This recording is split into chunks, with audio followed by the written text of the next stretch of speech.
تو کہنے کا مطلب یہ ہے جو 1400 سالوں میں مذہب اسلام کو جو سب سے زیادہ فروغ ملا ہے وہ علماء اکرام کے ذریعے سے ملا ہے۔ اور اللہ پاک نے، اللہ کے پیارے حبیب جناب محمد الرسول اللہ نے فرمایا کہ ہر دور میں فتنے پیدا ہوتے رہیں گے، مگر 100 سال کے بعد میں ایک ضرور میرے مذہب اسلام میں ایک ایسا ویکتی پیدا ہوگا جو ایک میرے مذہب اسلام کو مذہب اسلام کو ماننے والوں کو نئی سوچ دے دے گا۔ میرے بھائیوں، یعنی 100 سال کے بعد میں ہر صدی میں ایک مجدد پیدا ہوتا رہے گا، وہ مذہب اسلام میں جو برائیاں پیدا ہو گئی ہیں ان کو ختم کرتا رہے گا۔ میرے بھائیوں، 1000 سالوں تک جو مجدد پیدا ہوئے ہیں وہ سعودی عربیہ میں ملک حجاز میں پیدا ہوئے، مگر 1000 سال کے بعد میں دوسرا 1000 سال آیا تو پھر مجدد کا سلسلہ ملک حجاز میں نہیں بلکہ ہندوستان میں شروع ہو گیا۔ جو 2000 سال کا جو مجدد ہوا، 1000 سال کے بعد میں دوسرا 1000 سال کا مجدد جو ہوا تو وہ محبوب یزدانی بے ربانی مجدد الف ثانی سرہند شریف میں پیدا ہو گئے۔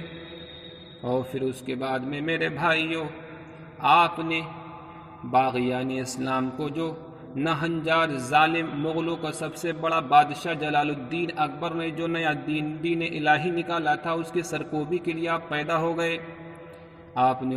اس کی سرکوبی کری، اس سے کھل کر کے مناظرہ کرا، آپ نے کھل کر کے اس کو جواب دیا، آپ نے اپنے قلم سے جواب دیا، آپ نے اپنی تحریک سے جواب دیا۔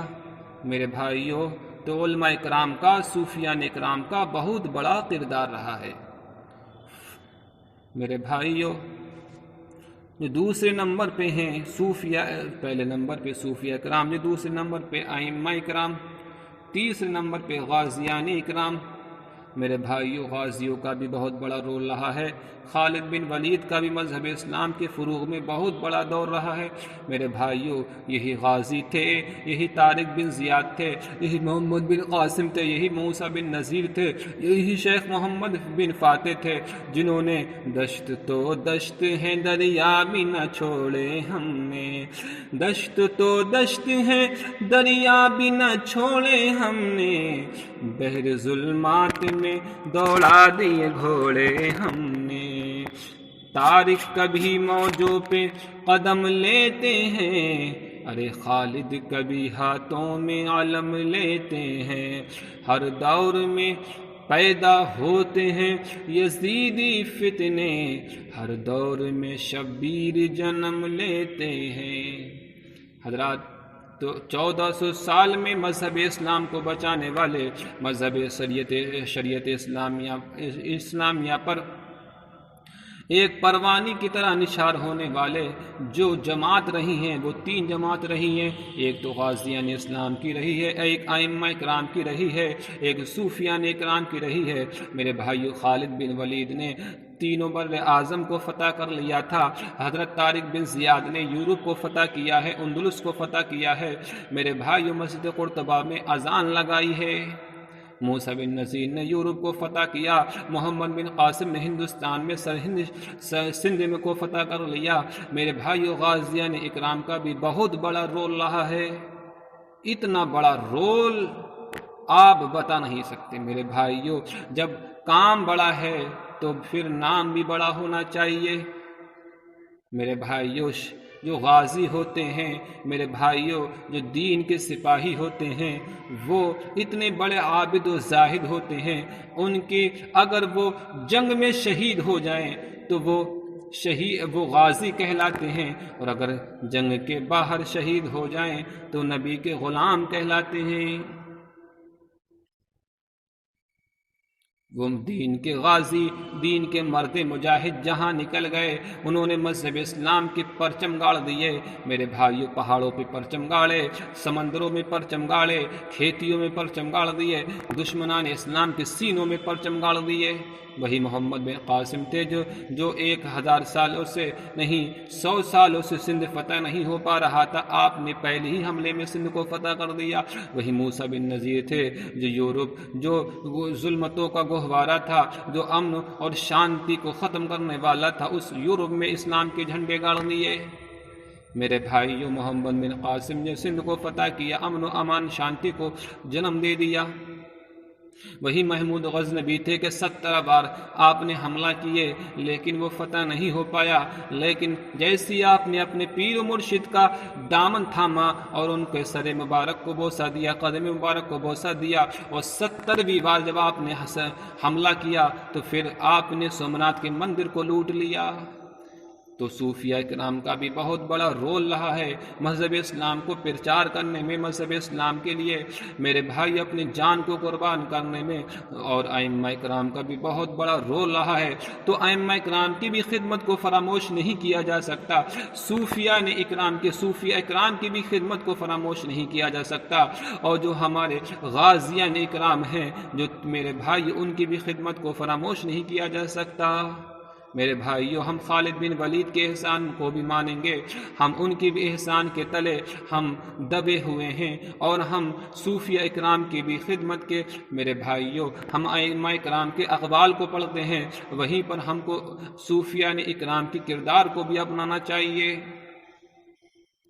شیخ عبد القادر جیلانی، محی الدین سبحانی، اتنے بڑے اللہ کے عابد و زاہد، آپ نے اتنے بڑے مرتبہ پائے تو آپ نے مرغا کھا کر کے نہیں میرے بھائیوں، صرف آپ نے ایک مرغا مسلم کھا کر کے آپ کو اتنا بڑا مرتبہ نہیں مل گیا، آپ کو کتب کا قطب الاقطاب ہیں میرے بھائیوں، آپ کو پیران پیر روشن ضمیر کا، سردار اولیاء کا آپ کو اتنا بڑا مرتبہ مل گیا، تو آپ صرف گدی پہ بیٹھ کر کے آپ نے صرف اتنا بڑا مرتبہ نہیں پا لیا، آپ نے 25 سال تک آپ عراقی جنگلوں میں آپ پاگلوں کی طرح گھومتے رہے، آپ اپنے رب کو راضی کرتے رہے۔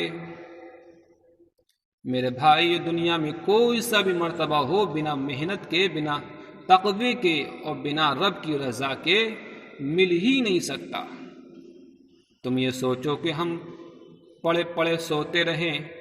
چاہے ہم کتنے بھی ولی، کتنے بھی بڑے بزرگ کی گدی پہ بیٹھنے والے ہوں، ان کی گدی نشی ہوں، گدا نشی ہوں، لڑکی نشی ہوں، اور ہم کو دولت تو مل سکتی ہے، تم کو عورت تو مل سکتی ہے، مگر میرے بھائی اللہ کی رضا حاصل نہیں ہو سکتی۔ اللہ کی رضا کو حاصل کرنا ہے، نبی کی غلامی کو حاصل کرنا ہے، تو میرے بھائیو، بابا فرید الدین گنج شکر رحمۃ اللہ تعالی علیہ کی طرح تم کو مجاہدے کرنا پڑ جائیں گے، 1 سال نہیں بلکہ 12 سال تک تم کو حسن بصری کی طرح میرے بھائیوں درس و تدریس میں تم کو خدمت کرنا پڑے گی، اور اپنے طلبہ اکرام کو جامع معرفت سے سیراب کرنا پڑے گا، تب آپ کو مرتبہ ملے گا۔ میرے سے ہی آپ کو امام مالک کو ایسے ہی مفت میں آپ کو مجتہد کا مرتبہ نہیں مل گیا، امام احمد بن حنبل کو مجدد کا مرتبہ ایسے ہی مرغا مسلم کھا کر کے نہیں مل گیا، بلکہ دنیا میں کوئی سا بھی مرتبہ ہو، شرط یہ ہے کہ سب سے پہلے محنت ہونا چاہیے، صبر و استقامت ہونا چاہیے، تب ان کو مرتبہ ملتے ہیں۔ میرے بھائیو، آج کے پیر تم کان کھول کر سن لو، او گدی نشینو، او پاگل نشینو، او عورت نشینو، او اپنے باپ دادا کی گدیوں کو ناپاک کرنے والے، 1 مہینے تک اپنے مریدوں کی یہاں زکوٰۃ کھانے والے، ان کی مہمانی کھانے والے، بےمانی کے ذریعے سے مہمانی کھانے والے، تم کو کوئی مرتبہ نہیں مل سکتا۔ دولت مل سکتی ہے، وہ دولت جو اللہ کے نزدیک ایک بال کے مکھی کے پر کے برابر، ایک انسان کے بال کے برابر بھی حیثیت نہیں رکھتی۔ تو میرے بھائی، مذہب اسلام کو فروغ دینے میں، مذہب اسلام کو بڑھانے میں جہاں صوفیہ کرام کا بہت بڑا رول رہا ہے، وہیں پر ہمارے ائمہ کرام ہیں، ان کا بھی تبلیغ کرنے میں بہت بڑا رول رہا ہے۔ جو ہمارے تیسرے نمبر پہ جو ہمارے غازیان اکرام ہیں، جو دین کے مجاہد ہیں، جو دین کے سپاہی تھے، میدان کارزار کے سپاہی تھے، میرے بھائیوں، جنہوں نے اپنے بچوں کو چھوڑا، جنہوں نے اپنے گھر کو چھوڑا، دین کے سربلندی کے لیے، دین کو مذہب اسلام کو بلند کرنے کے لیے ان کو بھی دین کی مذہب اسلام میں بہت زیادہ ان کی خدمات رہی ہیں، ہم ان کی خدمات کو بھی فراموش نہیں کر سکتے، اور جو صوفیہ کرام ہیں ان کی بھی خدمات کو فراموش نہیں کیا جا سکتا۔ وہ فتنہ ہے، وہ باطل عقائد رکھنے والا شیطانی گروہ، شیطانی سنگٹھن، وہ یہ کہتا ہے کہ نہ ہم صوفیہ کرام کو مانیں گے، نہ ہم شیخ عبد القادر جیلانی کو مانیں گے، نہ ہم ائمہ کرام کو مانیں گے، نہ ہم غازیان کرام کو مانیں گے، ہم دوسرے عبد الوہاب کو مانیں گے۔ مانو نہ ہم، میرے بھائیوں، وہ کہتا ہے ہم کسی کو ماننے والا نہیں۔ میرے بھائیوں، تم شیطانی گروہ ہو، تمہارا ایک نیا عقیدہ ہے، تم ایک نئی بدعتی ہو۔ میرے بھائیوں، تمہارا جنم کیسے ہوا وہ بھی ہم کو معلوم ہے، تم نے جو جنم لیا ہے وہ بھی ہم کو معلوم